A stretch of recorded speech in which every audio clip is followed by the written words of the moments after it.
34 বছর আগে বর্ষিবাখা গ্রামের সাইদুল ভাই, উনি একসময় দর্জির কাজ করত। নিজের একটা সেলাই মেশিন দিয়ে সাইদুল ভাই এবং ভাবি দুইজন মিলে থান কাপড়, সেটা পলেস্টার কাপড় ছিল আগে, সেগুলো সংগ্রহ করে, মানে যেটা সিরাজগঞ্জের হিরাজিল মতিঝিল নামের যে একটা খুব নামকরা দোকান ছিল, ওখান থেকে এই কাপড়গুলো সংগ্রহ করতো, করে প্যান্ট বানায় হাটে হাটে বিক্রি করতো। আবার সাইকেল নিয়ে গ্রামের উপরও বিক্রি করতো। তো এরকম করতে করতে দেখা গেল যে ওনার সংসার চলে না। তখন সে ঢাকায় গেল যে কিছু একটা করি, সেটা গার্মেন্টসের চাকরি বা কিছু একটা করি। এমতো অবস্থায়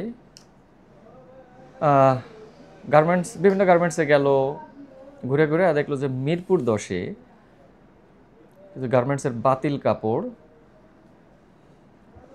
স্তূপ করে রাখছে, পোড়া দিতেছে, আগুন ধরে দিতেছে।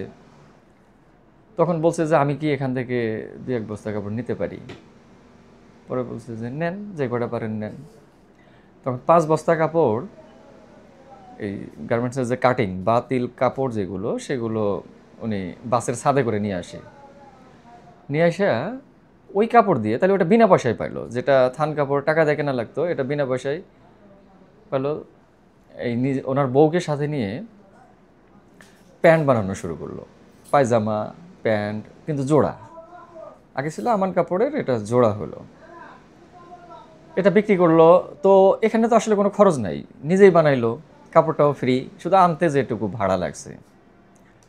এটা ভালোই পোষায়, মোটামুটি করা যায়, সংসার চলে। তার আগে সংসার চলতেছিল না, ব্যবসায় লাভ হচ্ছিল না। তো ওনার দেখা দেখি আরও কয়েকজন, 5-6 জন উনি সাথেই নিয়ে গেলেন। উনি হেল্প করছে মানুষকে, এটা সত্য। নিয়ে যাওয়ার পরে তারাও এই কাপড় নিয়ে আসলো। এনাদের বাড়ি গাড়া বের আছে, কুনকুনিয়া আছে, সালাভরা আছে, শিমুল দাইড আছে। এরকম আশেপাশের 5-6টা গ্রামের 7-8 জন এই কাপড়গুলা ওখান থেকে বাসে করে যে কয়টা আনা যায় বাসের ছাদে নিয়ে এসে বাচ্চাদের জামা কাপড়, প্যান্টের পাশাপাশি কিছু জামা বানাইলো জোড়া দিয়ে, খুব কম দামে তারা এগুলো বিক্রি করলো। এভাবে আস্তে আস্তে কিছু পুঁজি হলো।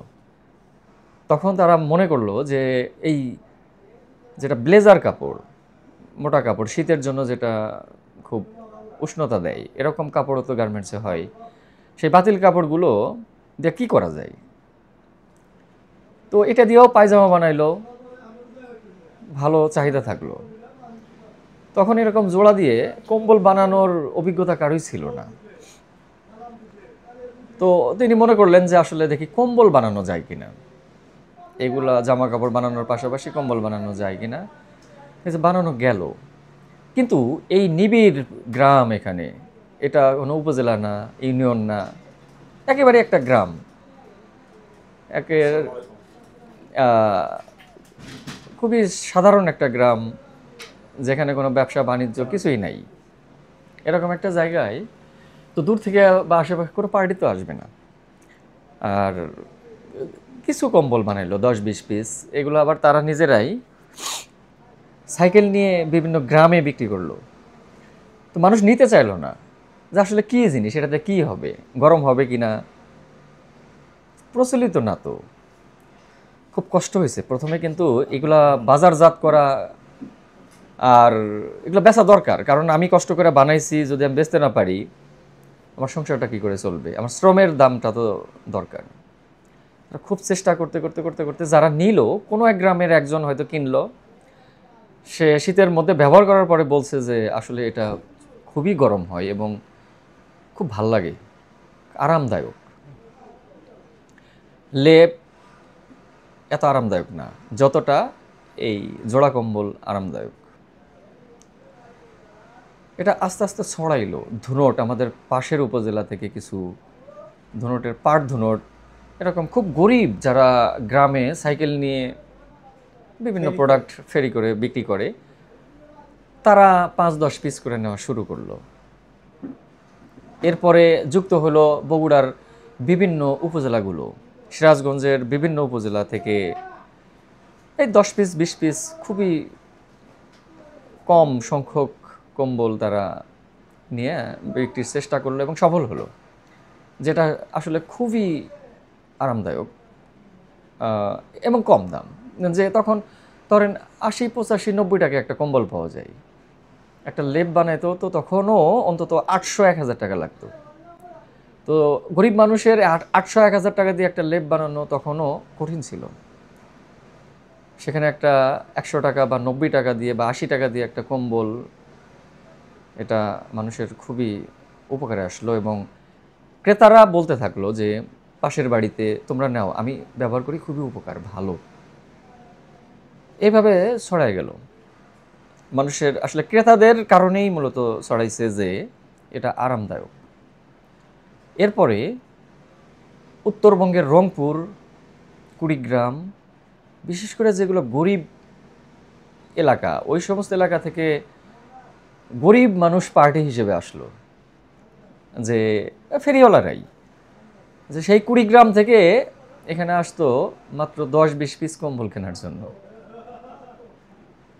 দেখলো যে এটা বিক্রি করা যায়।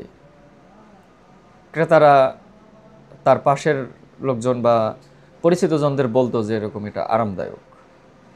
যে গ্রামে ১ পিস কম্বল বিক্রি করা হয়েছে আগে, সেটা ওইখান থেকেই পুরা গ্রামের প্রতিটা মানুষ একাধিক কম্বল নিছে এবং উষ্ণতা পাইছে। এরপরে ১৪-১৫ বছর আগে আসলো হলো থান কাপড়ের কম্বল। এটা দিয়ে বানানো যায় কিনা, বাংলাদেশে আসলে এরকম কোনো ফ্যাক্টরি নাই। লোকাল ফ্যাক্টরিতে কিছু ফেব্রিক বানানো হলো যে এই কাপড় দিয়ে উষ্ণতা আসে কিনা, কিন্তু গার্মেন্টসের যে ভালো মানের কাপড়, ওই মানের সাথে এই মানগুলো আসলে পড়ে না, লোকালটা হয় না, আমরা বানাতে পারি না।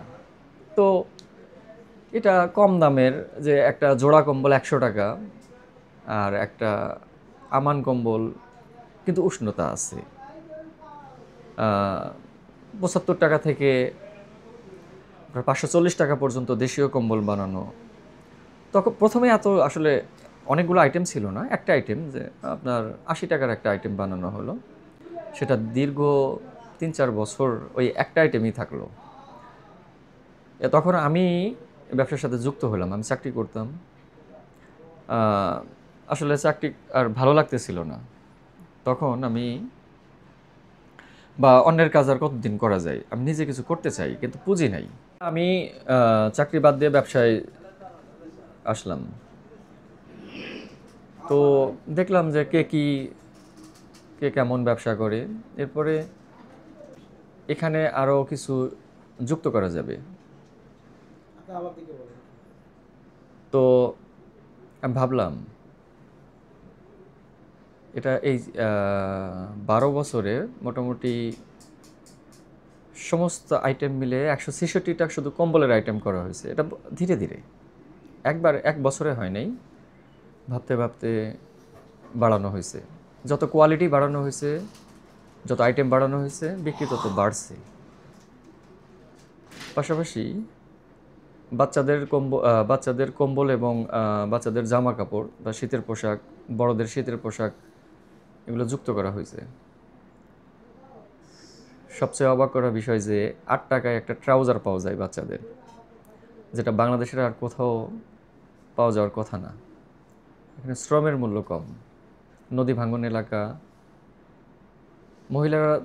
মহিলাদের কাজ করার মতো, সংসারের কাজের বাইরে কোনো কাজ করার মতো কোনো সুযোগ আমাদের এলাকায় নাই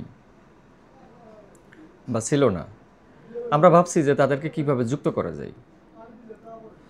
তারা গৃহস্থালির কাজের পাশাপাশি আমাদের এই কম্বল, বাচ্চাদের কাপড় বানানো শুরু করলো। আমাদের এলাকা নদী ভাঙন এলাকা, মহিলাদের কোনো কর্মসংস্থানের সুযোগ নেই। অনেক পরিবারের সন্তান ছাগল গরু চড়াইতো জমি জমার মধ্যে, তারা পড়াশোনা করতে পারতো না। অভাবের কারণে সংসার চালানো খুব কঠিন ছিল। মহিলারা যখন আমাদের এই কাজ করা শুরু করলো, যদিও অনেক কম মজুরি, তারপরেও তারা গৃহস্থালির কাজের পাশাপাশি ১৫০, ২০০, ৩০০ টাকা ইনকাম করতে পারে। যখন তারা এই কাজগুলো শুরু করলো এবং বাচ্চারা, স্কুলগামী বাচ্চারা আবার স্কুলে যাওয়া শুরু করলো, যারা স্কুলে যেত না তারা ছাগল গরু চড়ানো বাদ দিয়ে স্কুলে যাওয়া শুরু করলো এবং তার মা বাবাকে এই কাজে কম্বল এবং বাচ্চাদের জামা কাপড় বানানোর কাজে সহযোগিতা করা শুরু করলো তাদের পড়াশোনার পাশাপাশি। এই সুযোগটা আছে এখানে, যে এখানেও আছে, আবার গ্রামেও আছে। যেমন জোড়া কম্বল আপনাকে 5 বস্তা ওই মহিলাকে দিলাম, তারা ওই তার সন্তান কেটে কেটে সাইজ করে দিল, কাজের হেল্প হলো। ও আচ্ছা, এই 5 বস্তা হচ্ছে ওই মহিলার বাসায় যাবে, সেখানে সেলাই হবে, জি জোড়া হবে, আবার এখানে আসবে। জি, এরপরে দিনে 150-200 টাকা হলে মাসে অন্তত অন অ্যাভারেজে 5,000 টাকা একজন মহিলা ইনকাম করতে পারেন সংসারের কাজের পাশাপাশি। এটা করার প্রেক্ষিতে সন্তানদের প্রত্যেককেই স্কুলে পাঠাতে সক্ষম হলেন এবং তাদের খরচ, পড়াশোনার সমস্ত খরচ মা চালাইতে পারেন, সংসারে কিছু সহযোগিতা করতে পারে, নিজের কাছেও কিছু নিজের মতো করে খরচ করার মতো সুযোগ তৈরি হলো। 70-80 কোটি টাকার পুরা এই লেনদেন হবে কম্বল শিল্পে। কম্বল, রেডিমেড জামা কাপড় মিলিয়ে 70-80 কোটি টাকার সেল করা সম্ভব, যা গত বছরগুলোর তুলনায় কম না বেশি? গত বছরের চেয়ে একটু বেশি, কিন্তু তার আগের বছরের তুলনায় গত বছর খারাপ ছিল আর কি। শীত ছিল না, শীত যদি বেশি হয় তাহলে আমাদের সেল বেশি হয়, আর শীত যদি কম হয় তাহলে আমরা খুব ক্ষতিগ্রস্ত হই। এখন তো আমি শুনছি যে আপনারা এখানে অলরেডি ফ্যাক্টরি করে ফেলছেন এই লোকাল যে এটা তৈরি করার জন্য। লোকাল কাপড় তৈরি করার জন্য আমরা একটা ছোট্ট ফ্যাক্টরি করছি, অনেক ছোট, 6টা মেশিন দিয়ে। এটা আস্তে আস্তে হয়তো বাড়বে, মানে আরও ব্যবসায়ী করতে চাইবে। আচ্ছা, ওই যে প্রসঙ্গটা থেকে আমরা বের হয়ে গেছিলাম সেটা হচ্ছে যে আর্থিক যে বিষয়টা, একটা শিল্প, একটা ব্যবসা টিকে থাকে সরকারি আর্থিক সহযোগিতার উপরে। এটা সব শিল্পে এটা দেখা যায়, বিশেষ করে গার্মেন্টস শিল্পটা, চামড়া শিল্পটা, ওষুধ শিল্পটা আমরা যদি দেখি অনেক সরকারের এখানে সহযোগিতা আছে। তো এই ক্ষেত্রে ব্যাংকগুলোর মানে কী ধরনের কজ দেখাচ্ছে? ব্যাংকগুলো আপনাদের লোন দিচ্ছে না, বা সুদ কেন বেশি নিচ্ছে, তার কারণ কি? না, ব্যাংক সুদ বেশি নিচ্ছে না। ব্যাংকের তো একটা নিয়ম নীতি আছে, সেই সুদেই। কিন্তু ব্যাংক তো আসলে সম্পদ মর্গেজ চাই, কিন্তু আমাদের এই ব্যবসায়ীরা সবাই মানে সম্পদহীন আর কি, কারো তেমন কিছুই ছিল না, মর্গেজ দেওয়ার মতো আসলে ওইভাবে কিছু নাই। কিন্তু এনজিওগুলো বেশি সুদ নিলেও তারা তো কোনো মর্গেজ চায় না, সহজে পাওয়া যায়। কিন্তু এনজিও টাকা দিয়ে ব্যবসা করে কেউ লাভবান হইতে পারে নাই। এনজিও মানে মাল্টিপারপাস এনজিও এবং মাল্টিপারপাস, গ্রামীণ ব্যাংক, আরো কিছু ছোটখাটো কোম্পানি এরকম যারা আছেন তারা সহজে ঋণ প্রদান করে, কিন্তু খরচটা অনেক, সুদটা অনেক বেশি। আমরা অনেক ছোট ব্যবসায়ীদের সাথে কথা বলেছি, যারা আপনাদের এই প্রোডাক্টগুলো রুট লেভেলে সেল করে। তো এখানে আমি দেখলাম কথা বলে যে অধিকাংশই তারা কোনো না কোনোভাবে সুদের উপরে টাকা নিয়ে এসে ব্যবসাটা করতেছে। তো এই ক্ষেত্রে দেখা যায় যে তার যে লাভ হয় ম্যাক্সিমামটাই কিন্তু ওরা নিয়ে যায়। তো এই কারণে কিন্তু ওরাই বললো যে এই পেশায় মানুষ খুব এসে স্টে করতেছে না এখনও, কারণ এই ব্যবসা করতে গেলে কিছু অর্থ লাগে। তো এই সরকার, ধরেন প্রশাসন, এই অর্থ পাওয়ার ব্যাপারে কোনো সহযোগিতা করতে পারে কি না? এটা বিশেষ উদ্যোগে যদি শিমুলদার বাজার এবং এর আশেপাশের যত গ্রাম আছে এই শিল্পের সাথে, এটা যদি কম্বল পল্লী হিসেবে কখনো ঘোষণা করা হয় তাহলে বিশেষভাবে স্বল্প সুদে ঋণ প্রদান করতে পারবে, তবেই এই শিল্পের বিকাশ ঘটানো সম্ভব। তাছাড়া চড়া সুদ দিয়ে বা গতানুগতিক যে নিয়ম তার মধ্যে থেকে যে সুদের হার, এই টাকা নিয়ে ব্যবসা করে লাভ দিয়ে আসলে ব্যবসাকে প্রসারিত করা কোনোভাবেই সম্ভব না। বাংলাদেশ থেকে তো মানুষ চায়না যায়, কেন যায়?